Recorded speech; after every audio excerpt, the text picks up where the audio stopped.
I come? I don't think he wants me. Our brother and sister, Brad and Crystal, for giving us their home in our backyard.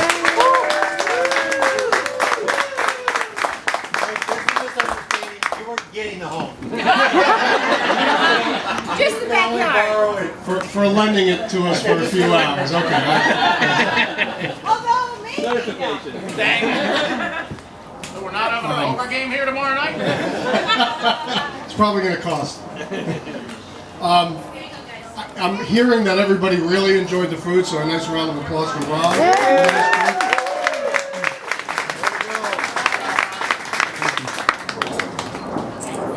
George, it's our incredible honor to have had you here today to perform the ceremony for us, and from the bottom of our hearts, we thank you so very much.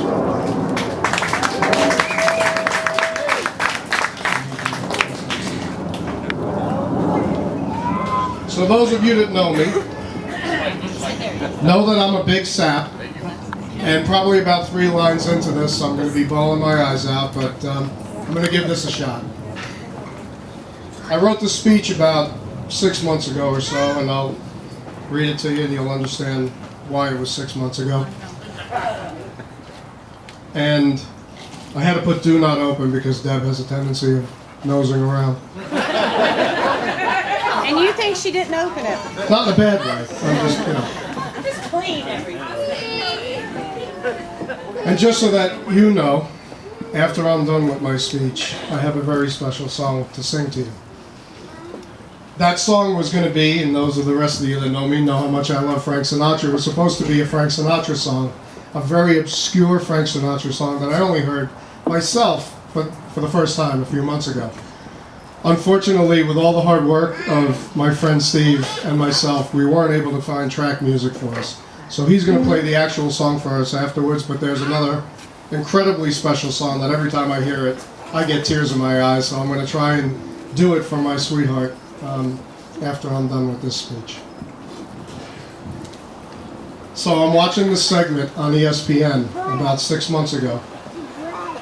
It's not a joke. It's not a joke. This is a real story. It's a story, okay? About this disabled gentleman who was injured. He injured his back on a big rig out in California. He was badly hurt and went through over 35 surgeries over the years. It was hard for him to even get around and perform the easiest of tasks. The segment flashes to a day when he's sitting on a park bench watching people go by, and he thinks to himself, what are they feeling? Are they happy? Are they sad? He begins to think about his best and worst day of his life. From there, he decides to write letters to as many people as he can, asking them their best day of their life. At the time this segment was written, he had written well over 10,000 letters to people. Being an ESPN segment before a day of football, they highlighted some of the letters that he wrote to some famous football players. Eric Dickerson, Walter Payton, who was read by his son as Walter Payton had passed away in 1999. I promise I'm going to get to you. After hearing some of the touching responses from them, they broke back to the broadcasters of the day and they began to share their best days of their life. So of course, after hearing all of it, I couldn't help but think about what was my best day. Of course, the first thing that came to my mind was the day my beautiful daughters were born, but in this particular segment, they didn't allow that to qualify, so you had to come up with something else. Yes. Thanks for that commentary. I like that. You made it. But then I thought of some of the other things that could qualify as some of the best things in my life, and I realized how much I had to be grateful for. But after thinking for a minute, I quickly realized what was the best day of my life. It was the day that I met Deb.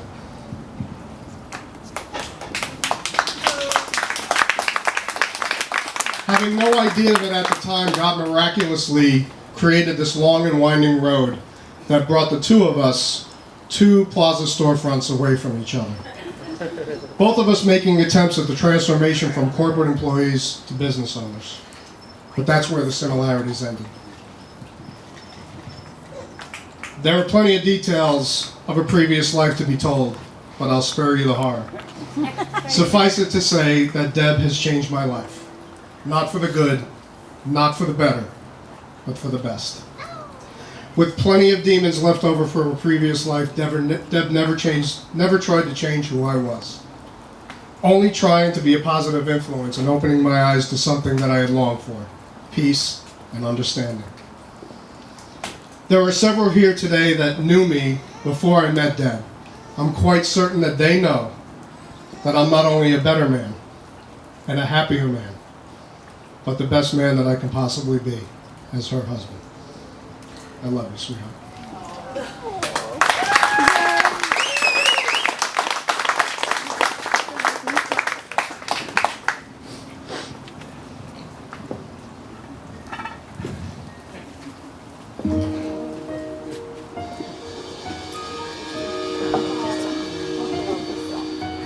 Lady,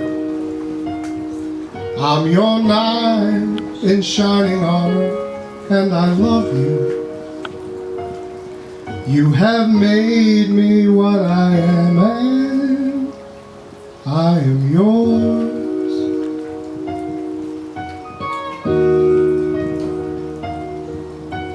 My love, there's so many ways I want to say I love you. Let me hold you in my arms forevermore.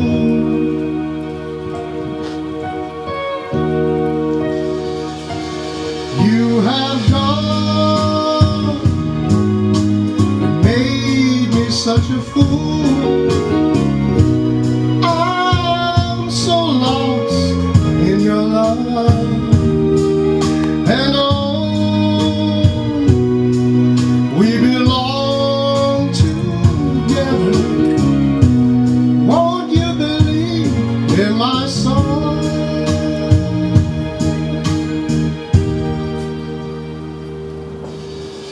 Lady, for so many years I thought I'd never find you.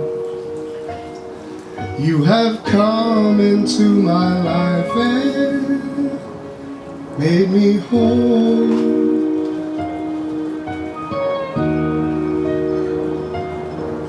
Forever, let me wake to see you each and every morning. Let me hear you whisper softly in my ear.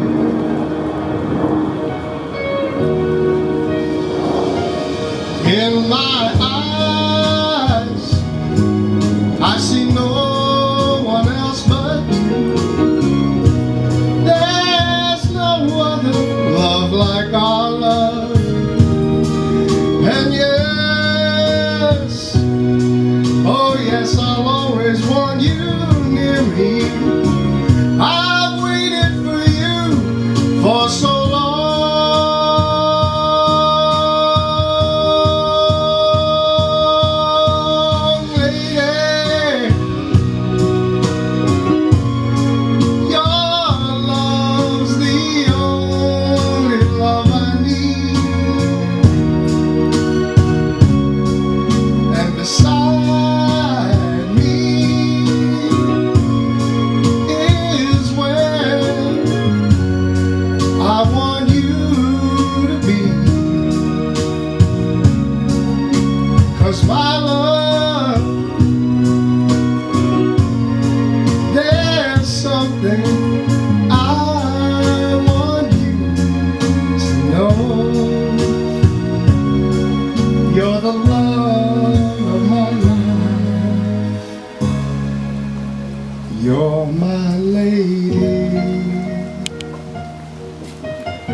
Who's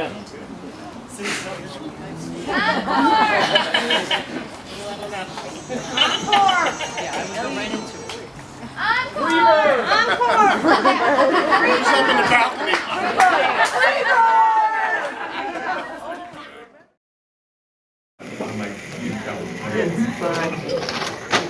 Happy birthday.